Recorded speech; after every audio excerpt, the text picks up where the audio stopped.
Amongst the many gifts our Creator has bestowed upon us, the Salatul Istikhara, the Istikhara prayer, stands among them.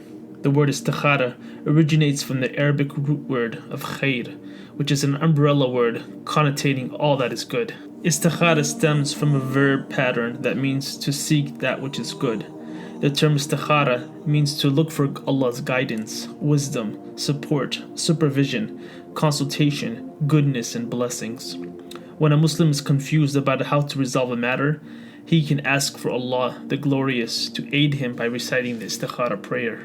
Salat al-Istikhara is a powerful tool that God, the Most Merciful, the Compassionate, has given His slaves so they can seek His guidance and wisdom in all matters of life, whether big or small.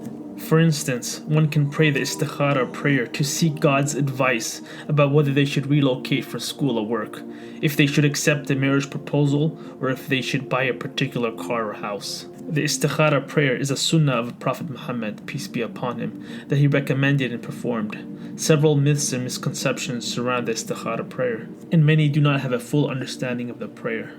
The prayer is performed simply. Whenever one faces a decision, he or she would first need to do their part by researching possible solutions to their quandary.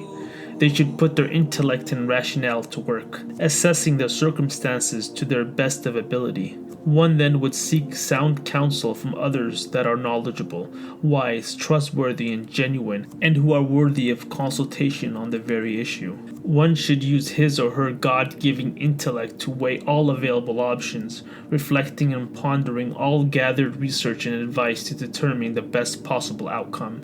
Once one determines how to move forward on the issue, he would then pray 2 units, raka'at, a voluntary prayer, which should not be counted as a part of the 5 obligatory prayers of the day. It is important to note one should not pray istikhara until he has chosen the course of action he plans to take regarding the matter. The prayer he performs would be similar to any other traditional prayer. One must make wudu, ablution, in a clean, pure state, dressed appropriately and facing the qibla, in the direction of the Kaaba, God's house here on earth, in modern-day Saudi Arabia.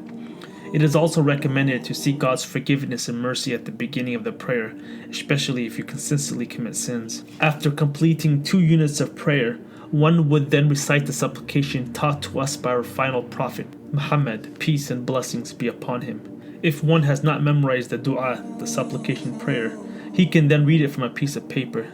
It is to be recited in the Arabic language, just as our Prophet taught us. Yet if one is new to Islam or cannot read Arabic, then one can read the transliteration. During the supplication, a moment arrives where the one praying would name the question or decision he faces, in any language of his liking. While it's best to state the matter verbally, one can also think or visualize their need in their minds. When one is praying or supplicating the istikhara, he is asking God the Almighty as to whether or not they should move forward with a particular matter. If the divine answer is yes, that the person should move forward with a certain option because it would benefit him in his religion, this world and in the next world, then one is asking God in his supplication to carve an easy path that would allow him to facilitate this decision. If the divine answer is not to go with the seeker's proposed solution to the matter, then the one praying is asking God to create a barrier between him and the matter at hand, to remove him from the situation. Additionally, the one praying is asking God to remove the love of his choice from his heart, thus preventing him from pursuing that option. Many harbor the misconception that the answer they seek will come in a dream or a vision, or that the answer will appear magically to them. While that is possible, the divine response will not necessarily arrive in the form of a dream. Furthermore, one does not need to make the prayer at bedtime. The prayer can be given at any time of the day, besides the 3 basic times of the day when people are encouraged not to pray. The istikhara prayer is not meant to change or play with one's emotions necessarily. Yet in answering the prayer, God might place an inclination in one's heart that will guide him to go through with the action he chose for them, enabling them to feel a sense of peace and contentment with their decision. On the contrary, the one that gets a negative response may feel doubtful, apprehensive, and averse to moving forward with their matter. The main way that God answers the prayer is by clearing the right path, while closing all other avenues.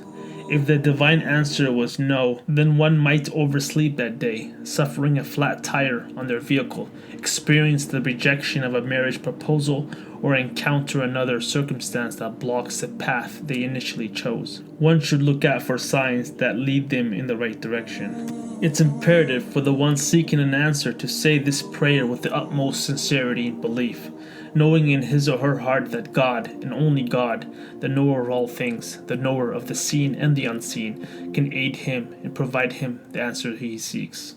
It is also important to note that the one seeking an answer needs to await the answer patiently, as our Prophet, peace be upon him, stated that the supplication of everyone is granted, providing that they do not haste and do not assume that the supplication made was not accepted. The Istikhara prayer must be made by the individual seeking the answer and cannot be made by someone else on their behalf. One cannot pray Istikhara for that which is forbidden, for instance, asking if one may eat pork, drink alcohol, etc. No one can pray Istikhara to ask if they should perform an obligatory action, for instance, to ask if they should pray their dawn prayer tomorrow. Furthermore, those who feel that they have lapsed in their faith, thus denying them an answer to their prayer and supplication, need to realize that Allah, the most merciful, the compassionate, is accessible and near to all. Even the greatest of sinners can return to God and ask for his help, and he will respond. God states, "Say, O my servants who have transgressed against themselves, do not despair of the mercy of Allah. Indeed, Allah forgives all sins. Indeed, it is He who is forgiving, the merciful." Quran 39:53. And God the Almighty states, "And said your Lord, call upon me, I will respond to you. Indeed, those who are proud to worship me will enter hell in humiliation." Quran 40:60. According to a narration from our Prophet, peace be upon him, he states, "Verily your Lord is generous and shy. If his servant raises his hands to him in supplication, he becomes shy to return them empty." If you do not feel that your prayer has been answered, this could mean that God the Glorious might want you to continue asking for his divine guidance and assistance.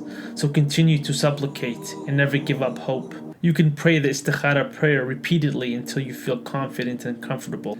Regarding the hadith narration from Prophet Muhammad, peace be upon him, in which we draw our knowledge about the Istikhara prayer, it was narrated by Jabir ibn Abdullah, may God be pleased with him.